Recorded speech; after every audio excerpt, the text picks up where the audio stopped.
గురుభ్యో నమః. సమాధి అంటే శూన్యం కావటమో లేక శూన్యంలో కలిసిపోవటమో కాదు, అది సాధ్యపడదు.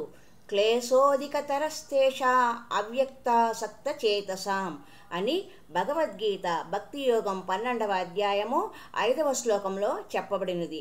కొందరు యోగులు కర్మలు అన్నింటినీ మానుకొని ఏ కర్మ చేయకుండా ఉండవలనని చెబుతుంటారు. కానీ అది ఎలా సాధ్యము? సహజంగా జీవి చైతన్యం కలవాడు కదా. చైతన్యం లేకుండా అంటే భౌతిక కర్మలను మానుకొని ఆధ్యాత్మిక కార్యక్రమాలలో నెలకొనడం అన్నమాట. అప్పుడు ఎవరును భౌతిక గుణాలతో బాధింపబడరు. మనము భౌతిక కార్యక్రమాలను తగ్గించుకున్నప్పుడు ఆధ్యాత్మిక కార్యక్రమాలు పెరుగును. కృష్ణ చైతన్య కార్యక్రమాలలో ఉత్సాహంగా పాల్గొనినప్పుడు సహజంగానే భౌతిక కామ్యకర్మలు నిలిచిపోవును. అల్లరి పిల్లవాడిని ఉదాహరణగా తీసుకుంటే, పిల్లాడిని శాంతపరచడం లేదా అల్లరి చేయకుండా చూడడం సాధ్యపడదు.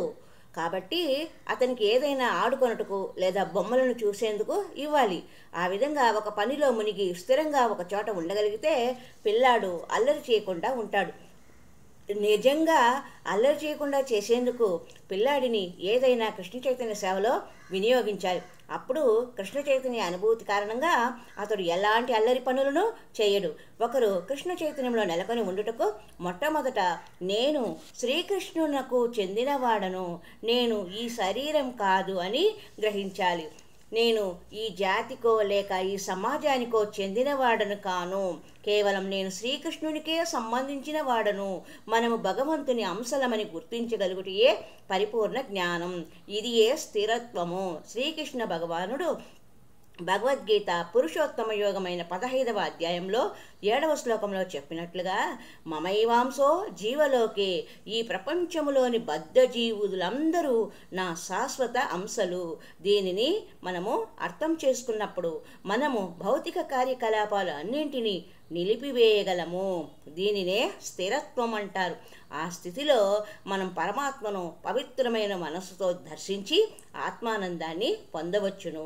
పవిత్రమైన మనస్సు అనగా నేను శ్రీకృష్ణుడుకు చెందిన వాడను అని అవగాహన చేసుకోవడం. మన మనస్సు ప్రస్తుత స్థితిలో కలుషితమై ఉండును. ఎందుకనగా మనం నేను దీనికి చెందినవాడను, దానికి చెందినవాడనని భావిస్తూ ఉంటాం. నేను శ్రీకృష్ణునికి చెందినవాడనని గ్రహించినప్పుడు మనస్సు పవిత్రమగును. హరే రామ రామ రామ హరే హరే, హరే కృష్ణ కృష్ణ కృష్ణ హరే హరే. హరి ఓం తత్సత్.